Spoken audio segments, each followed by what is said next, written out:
kui me oleme võib-olla juba sinnamaale jõudmas, et näiteks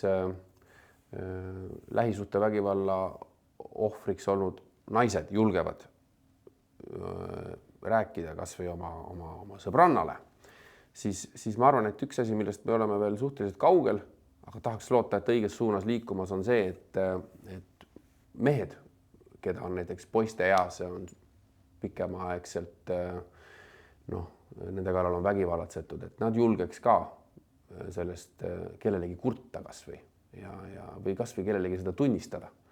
Sest et vägivald teadupärast sünnitab vägivalda ja ma kardan küll, et jah,